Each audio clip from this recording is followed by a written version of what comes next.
Hello friends, పాతకాలంలో పైలట్లు విమానం ఎలా నడిపేవారో తెలుసా?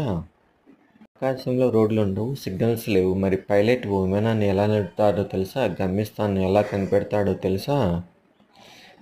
ఈ రోజుల్లో అయితే మనకి జీపీఎస్, ఆటో పైలట్, రాడార్ లాంటి హై టెక్నాలజీ వాడుతూ పైలట్లు సులభంగా దారి తెలుసుకుంటారు. ప్రతి ఎయిర్పోర్ట్ దగ్గరికి ఎలా వెళ్ళాలో కంప్యూటర్ చెప్తుంది. కానీ అప్పట్లో ఆ టెక్నాలజీ లేదు కదా. అప్పుడు ఏమున్నాయంటే ఓర్ బీకాన్ టవర్స్ అనేవి ఉన్నాయి. ఇప్పుడు మనకి సిగ్నల్స్ టవర్స్ లాగా. సో అవి కంటిన్యూస్గా నాన్ స్టాప్గా సిగ్నల్స్ పంపిస్తూ ఉంటాయి, రేడియో సిగ్నల్స్ని.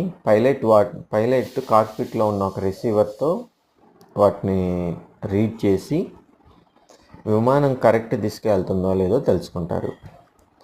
సో దాంతోపాటు ప్రతి బీకాన్ టవర్కు, అంటే ప్రతి రేడియో సిగ్నల్స్ టవర్కి ఒక కోడ్ ఉంటుంది. సో మనకి నంబర్ ఆఫ్ రేడియో టవర్స్ ఉంటాయి కదా. కానీ పైలట్కి ఎలా తెలుస్తుంది మనకి మనం ఇక్కడ నుంచి బాంబే వెళ్ళాలంటే ఏ టవర్స్ని మనం ఫాలో అవ్వాలని? దానికోసం ఏం చేస్తారంటే ఒక ప్రత్యేక కోడ్ ఉంటుంది.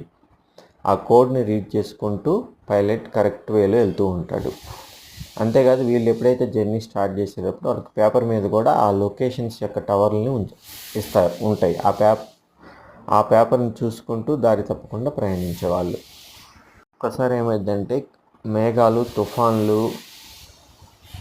వచ్చినప్పుడు టవర్స్ సరిగా పనిచేయకపోయినా వీళ్ళు ఏం చేస్తారంటే, మనకి డే టైం అయితే డైరెక్ట్గా భూమి మీద ఉన్న నదులు, కొండల్ని ఫాలో అవుతూ విమానం నడపాల్సిన పరిస్థితి వస్తుంది. అది ఇంకా డిఫికల్ట్ సిచ్యువేషన్లో వాళ్ళకి అలా చేస్తారు.